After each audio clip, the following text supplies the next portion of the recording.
ఓం శ్రీ సాయిబాబా జీవిత చరిత్రము 4వ అధ్యాయము. యోగీశ్వర్ల కర్తవ్యము, షిరిడీ పుణ్యక్షేత్రము, సాయిబాబా యొక్క రూపురేఖలు, గౌలిబువా గారి వాక్యు, విఠల్ దర్శనము, క్షీరసాగరుని కథ, దాసగను ప్రయాగ స్నానము, సాయిబాబా అయోని సంభవము, షిరిడీకి వారి మొదటి రాక, 3 బసలు. యోగీశ్వర్ల కర్తవ్యము. భగవద్గీత చతుర్థాధ్యాయంన 7-8 శ్లోకములందు శ్రీకృష్ణ పరమాత్ముడిట్లు సెలవిచ్చియున్నారు. ధర్మము నశించినప్పుడు, ఆ ధర్మము వృద్ధి పొందినప్పుడు నేను అవతరించదను. సన్మార్గులను రక్షించుటకు, దుర్మార్గులను శిక్షించుటకు, ధర్మస్థాపన కొరకు యుగ యుగములందు అవతరించదను. ఇదియే భగవంతుని కర్తవ్య కర్మ. భగవంతుని ప్రతినిధులకు యోగులు, సన్యాసులు అవసరము వచ్చినప్పుడల్లా అవతరించి ఆ కర్తవ్యంను నిర్వర్తించెదరు. ద్విజులకు బ్రాహ్మణ, క్షత్రియ, వైశ్య జాతుల వారు తమ కర్మలను మానునప్పుడు, శూద్రులు పై జాతుల వారి హక్కులను అపహరించినప్పుడును, మత గురువులను గౌరవించక అవమానించినప్పుడు, ఎవరునూ మత బోధనలు లక్ష్యపెట్టనప్పుడు, ప్రతివాడును గొప్ప పండితుడినని అనుకున్నప్పుడు, జనులు నిషిద్ధాహారములు త్రాగుటకు అలవాటు పడినప్పుడు, మతము పేరుతో కాని పనులు చేయనప్పుడు, వేర్వేరు మతముల వారు తమలో తాము కలహించినప్పుడు, బ్రాహ్మణులు సంధ్యావందనం మాననప్పుడు, సనాతనులు తమ మతాచారములు పాటించినప్పుడు, ప్రజలు ధనధారా సంతానములే జీవిత పరమార్థముగా భావించి మోక్ష మార్గమును మరచినప్పుడు, యోగీశ్వరులు ఉద్భవించి వారి వాక్కాయ కర్మలచే ప్రజలను సవ్యమార్గమున పెట్టి వ్యవహారంలో చక్కదిద్దుదురు. వారు దీపస్తంభం వలె సహాయపడి మనము నడవవలసిన సన్మార్గములను, సత్ప్రవర్తనను నిర్దేశించెదరు.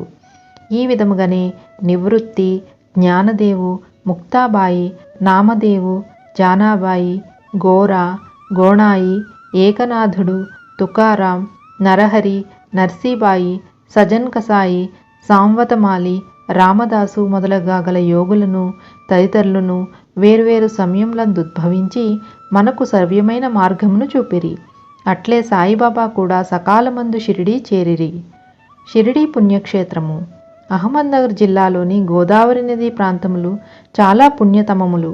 ఏలన అచ్చట అనేకులు యోగులు ఉద్భవించిరి, నివాసము చేసిరి. అట్టి వారిలో ముఖ్యులు జ్ఞానేశ్వర మహారాజు. షిరిడి అహ్మద్నగర్ జిల్లాలోని కోపర్గాం తాలూకాకు చెందినది.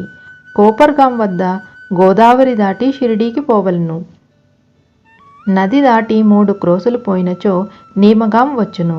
అచ్చటికి షిరిడీ కనిపించును.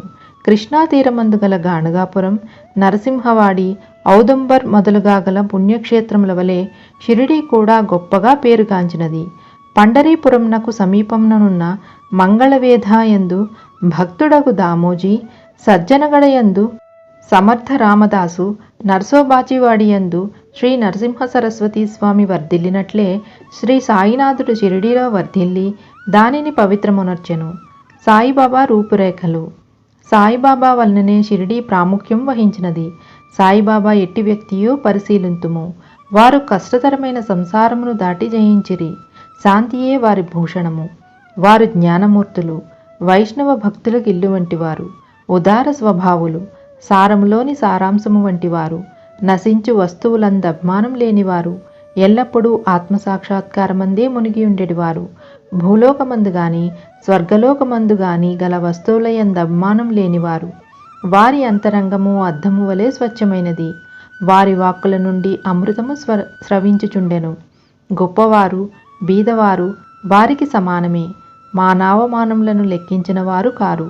అందరికీ వారు ప్రభువు. అందరితో కలిసిమెలిసి ఉండేటివారు. ఆటలు గాంచెడివారు, పాటలను వినుచుండెడివారు. కానీ సమాధి స్థితి నుండి మరలువారు కారు. ఎల్లప్పుడూ అల్లానామం ఉచ్చరించుచుండెడివారు. ప్రపంచమంతా మేలుకొన్నప్పుడు వారు యోగ నిద్రయుండుండెడివారు. లోకము నిద్రించినప్పుడు వారు మెలకువతో ఉండెడివారు. వారి అంతరంగము లోతైన సముద్రము వలె ప్రశాంతము. వారి ఆశ్రమము, వారి చర్యలు ఇతమిత్తముగా నిశ్చయించుటకు వీలు కానిది. ఒకచోటనే కూర్చుండినప్పటికీ ప్రపంచమందు జరుగు సంగతులన్నయూ వారికి తెలియను. వారి దర్బారు ఘనమైనది. నిత్యము 100 కొలది కథలు చెప్పునప్పటికీ మౌనము తప్పెడివారు కారు. ఎల్లప్పుడూ మసీదు గోడకు ఆనుకొని నిల్చువారు. లేదా ఉదయము, మధ్యాహ్నము, సాయంత్రము లెండి తోట వైపు గాని చావడి వైపు గాని పచారు చేయుచుండెడివారు. ఎల్లప్పుడూ ఆత్మధ్యానమందే మునిగి ఉండేడివారు. సిద్ధపురుషుడైనప్పటికీ సాధకుని వలె నటించువారు. అణకువ నమ్రత కలిగి అహంకారము లేక అందరినీ సంతసింపచేయువారు. అట్టివారు సాయిబాబా. షిరిడీ నేల వారి పాదస్పర్శచే గొప్ప ప్రాముఖ్యం పొందినది. అళందిని జ్ఞానేశ్వర మహారాజు వృద్ధి చేసినట్లు, ఏకనాథు పైఠన్ను వృద్ధి చేసినట్లు సాయిబాబా షిరిడీని వృద్ధి చేసెను. షిరిడీలోని గడ్డి రాళ్ళు పుణ్యము చేసుకున్నవి. ఏలయన బాబా పవిత్ర పాదములను ముద్దు పెట్టుకుని వారి పాదధూళి తలపైన వేసుకొనగలిగినవి. మా వంటి భక్తులకు షిరిడి, పండరీపురము, జగన్నాథము, ద్వారక, కాశీ, రామేశ్వరము, బదరి, కేదార్, నాసిక్, త్రయంబకేశ్వరము, ఉజ్జయిని, మహాబలేశ్వరము, గోకర్ణముల వంటిదైనది. షిరిడి సాయిబాబా స్పర్శయే మాకు వేదపారాయణ తంత్రమును, అది మాకు సంసార బంధముల సన్నగిల చేసి ఆత్మసాక్షాత్కారమును సులభ సాధ్యము చేసెను. శ్రీ సాయి దర్శనమే మాకు యోగ సాధనముగా ఉండెను. వారితో సంభాషణ మా పాపములను తొలగించుచుండెను. త్రివేణి ప్రయాగల స్నానఫలము వారి పాదసేవ వలననే కలుగుచుండెడిది. వారి పాదోదకము మా కోరికలను నశింపచేయుచుండెడిది. వారి ఆజ్ఞ మాకు వేదవాక్కుగా ఉండెడిది. వారి ఊదీ ప్రసాదము మమ్ము పావనము చేయుచుండెను. వారు మా పాలిటి శ్రీకృష్ణుడుగా, శ్రీరాముడుగా ఉండి ఉపశమనమును కలుగచేయుచుండిరి. వారు మాకు పరబ్రహ్మ స్వరూపమే. వారు ద్వంద్వాతీతులు, నిరుత్సాహము గాని ఉల్లాసము గాని ఎరుగరు. వారు ఎల్లప్పుడూ సచ్చిదానంద స్వరూపులుగా ఉండేడివారు. షిరిడి వారి కేంద్రమైనను వారి లీలలు పంజాబు, కలకత్తా, ఉత్తర హిందుస్థానము, గుజరాత్, దక్కను, కన్నడ దేశములలో చూపుచుండిరి. ఇట్లు వారి కీర్తి దూరదేశములకు వ్యాపించగా భక్తులన్ని దేశముల నుండి షిరిడీ చేరి వారిని దర్శించి వారి ఆశీర్వాదమును పొందుచుండిరి. వారి దర్శన మాత్రముననే భక్తుల మనములు వెంటనే శాంతి వహించుచుండెడివి. పండరీపురమందు విఠల్ రఖుమాయిని దర్శించినచో భక్తులకు కలిగడి ఆనందము షిరిడీలో దొరకుచుండెడిది. ఇది అతిశయోక్తి కాదు. ఈ విషయం గూర్చి భక్తుడొకడు చెప్పినది గమనింపుడు. గౌలిబువ అభిప్రాయము. 95 సంవత్సరముల వయస్సు గల గౌలిబువ అను వృద్ధ భక్తుడొకడు పండరీ యాత్ర ప్రతి సంవత్సరం చేయువాడు. 8 మాసములు పండరీపురమందును, మిగతా 4 మాసములు ఆషాఢము మొదలు కార్తీకము వరకు గంగానది ఒడ్డునను ఉండేడివాడు. సామాను మోయటకొక గాడిదను, తోడుగా ఒక శిష్యుణ్ణి తీసుకొని పోవువాడు. ప్రతి సంవత్సరము పండరీ యాత్ర చేసుకుని షిరిడీ సాయిబాబా దర్శనమునకై వచ్చేడివాడు.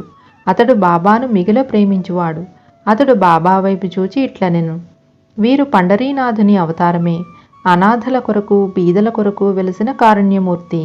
గౌలిబువ విఠోబాదేవుని ముసలి భక్తుడు. పండరీ యాత్ర ఎన్నిసార్లో చేసెను.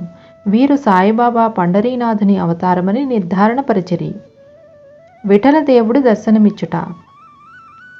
సాయిబాబాకు భగవన్నామస్మరణయందును సంకీర్తనమందును మిక్కిలి ప్రీతి.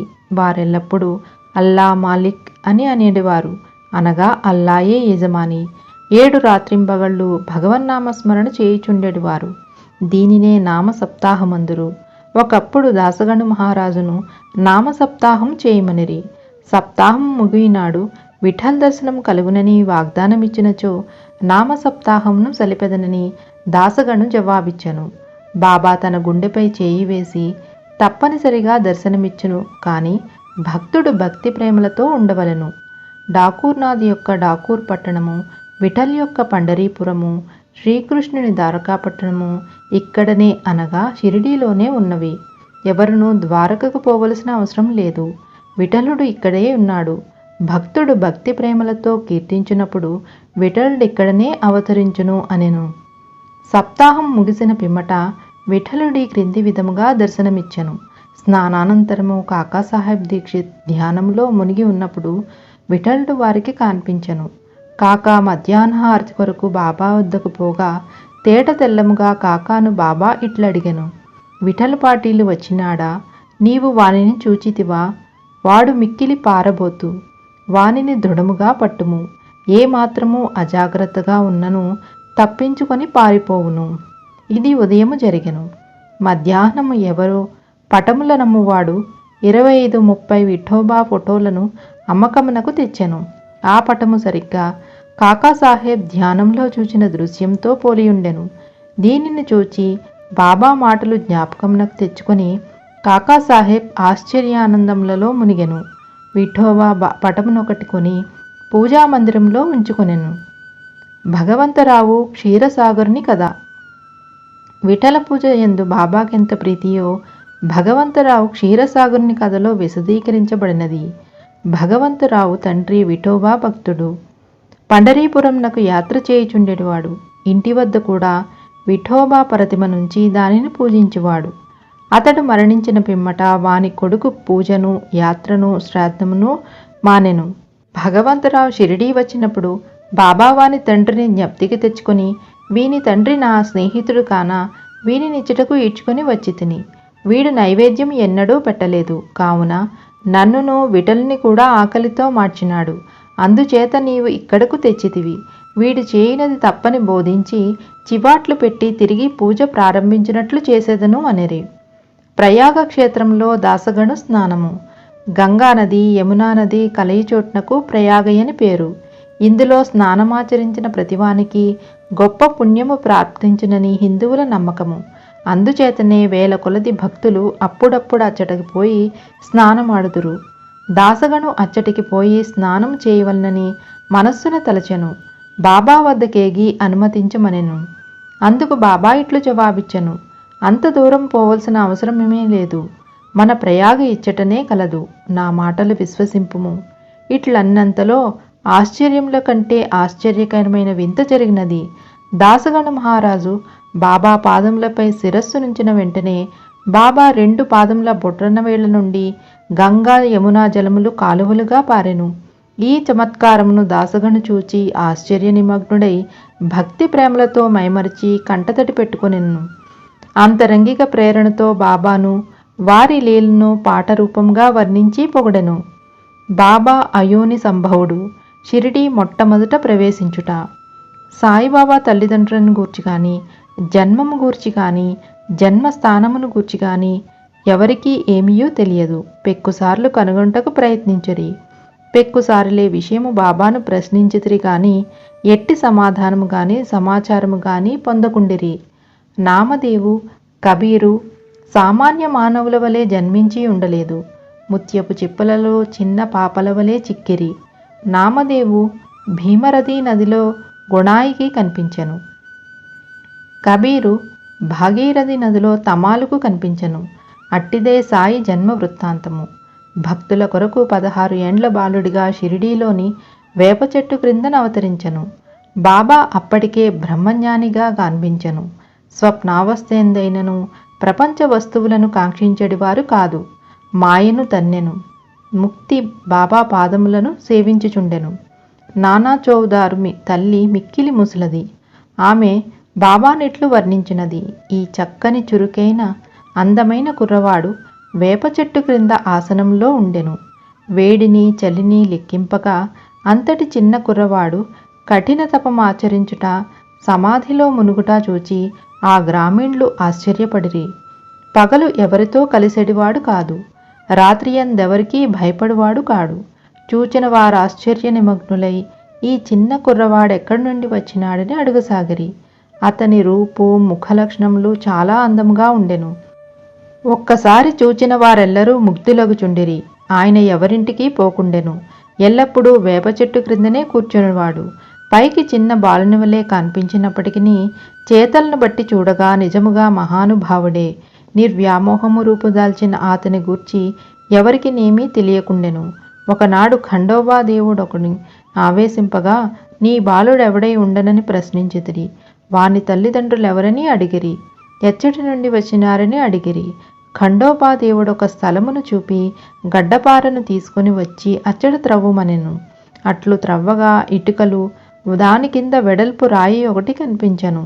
ఆ బండను తొలగించగా క్రిందనొక సందు కనిపించెను. అచ్చట 4 దీపములు వెలుగుచుండెను. ఆ సందు ద్వారా పోగా ఒక భూగృహము కనిపించెను. అందులో గోముఖ నిర్మాణములు, కర్రబల్లలు, జపమానులు కల్పించెను. ఈ బాలుడచ్చట 12 సంవత్సరములు తపస్సును అభ్యసించునని ఖండోబా చెప్పెను. పిమ్మట కుర్రవాన్ని విషయం ప్రశ్నించగా వారలను మరపించుచు అది తన గురుస్థానమనియు వారి సమాధి అచ్చట కలదు కావున దానిని కాపాడవలననియూ చెప్పెను. వెంటనే దానినెప్పటి వలె మూసివేసిరి. అశ్వత్థ ఉదుంబర వృక్షముల వలె ఈ వేప చెట్టును పవిత్రముగా చూచుకొనుచు బాబా ప్రేమించువాడు. షిరిడీలోని భక్తులు మహల్సాపతియు దీనిని బాబా యొక్క గురువుగారి సమాధి స్థానమని భావించి సాష్టాంగ నమస్కారములు చేసెదరు. 3 బసలు. వేప చెట్టును దాని చుట్టూ ఉన్న స్థలమును హరివినాయక సాఠే అనువాడిని కొని సాఠేవాడయ్యను పెద్ద వసతిని కట్టించెను. అప్పట్లో షిరిడీకి పోయిన భక్త మండలికి ఇది ఒక్కటియే నివాస స్థలము. వేప చెట్టు చుట్టూ అరుగు ఎత్తుగా కట్టిరి. మెట్లు కట్టిరి. మెట్ల దిగువన ఒక గూడు వంటిది కలదు. భక్తులు మండపంపై ఉత్తరముఖముగా కూర్చెనెదరు. ఎవరిచ్చట గురువారము శుక్రవారము ధూపం వేయుదురో వారు బాబా కృప వల్ల సంతోషంతో ఉండెదరు. ఈ వాడ చాలా పురాతనమైనది కావున మరామత్తునకు సిద్ధముగా ఉండెను. తగిన మార్పులు మరామతులు సంస్థానం వారు చేసిరి. కొన్ని సంవత్సరముల పిమ్మట ఇంకొకటి దీక్షిత్ వాడ అయిన పేరుతో కట్టిరి. న్యాయవాది కాకాసాహెబ్ దీక్షిత్ ఇంగ్లాండ్కు పోయెను. అచ్చట రైలు ప్రమాదంన కాలు కుంటుపడెను. అది ఎంత ప్రయత్నించినను బాగు కాలేదు. తన స్నేహితుడగు నానాసాహెబ్ చాందోర్కర్ షిరిడీ సాయిబాబాను దర్శించమని సలహా ఇచ్చెను. 1909వ సంవత్సరంన కాకా బాబా వద్దకు పోయి కాలు కుంటితనము కన్నా తన మనస్సులోని కుంటితనమును తీసివేయమని బాబాను ప్రార్థించెను. బాబా దర్శన మాత్రమున అమితానంద భరితుడై షిరిడీలో నివసించుటకు నిశ్చయించుకొనెను. తన కొరకును ఇతర భక్తులకును పనికి వచ్చినట్లు ఒక వాడాను నిర్మించెను. 10/12/1910వ తారీఖున ఈ వాడా కట్టుటకు పునాది వేసిరి. ఆనాడే 2 ముఖ్యమైన సంఘటనలు జరిగెను. 1. దాదాసాహెబ్ ఖాపర్డేకు తన ఇంటికి పోవుటకు బాబా సమ్మతి దొరికెను. 2. చావడిలో రాత్రి హారతి ప్రారంభమయ్యెను. దీక్షిత్ వాడా పూర్తి కాగానే 1911వ సంవత్సరంలో శ్రీరామనవమి సమయమందు శాస్త్రోక్తంగా గృహప్రవేశము జరిపిరి. తరువాత కోటీశ్వరుడును నాగపూర్ నివాసియగు బుట్టి మరి ఒక పెద్ద రాతి మేడను నిర్మించెను. చాలా ద్రవ్యము దీని కొరకు వెచ్చించెను. ద్రవ్యమంతయు దానికే సవ్యముగా వినియోగపడెను. ఏలయన బాబాగారి భౌతిక శరీరం అందులో సమాధి చేయబడినది. దీనినే సమాధి మందిరం అందురు. ఈ స్థలములో మొట్టమొదట పూలతోటి ఉండెను. ఆ తోటలో బాబాయే తోటమాలిగా మొక్కలకు నీళ్లు పోయట మొదలనే చేసేటివారు. ఇట్లు 3 వాడాలు వసతి గృహములు కట్టబడెను. అంతకుముందిచ్చట ఒక్క వసతి గృహము కూడా లేకుండెను. అన్నిటికంటే సాఠేవాడ చాలా ఉపకరించుచుండెను. ఓం నమో శ్రీ సాయినాథాయ. శాంతి శాంతి శాంతి. 4వ అధ్యాయము సంపూర్ణము.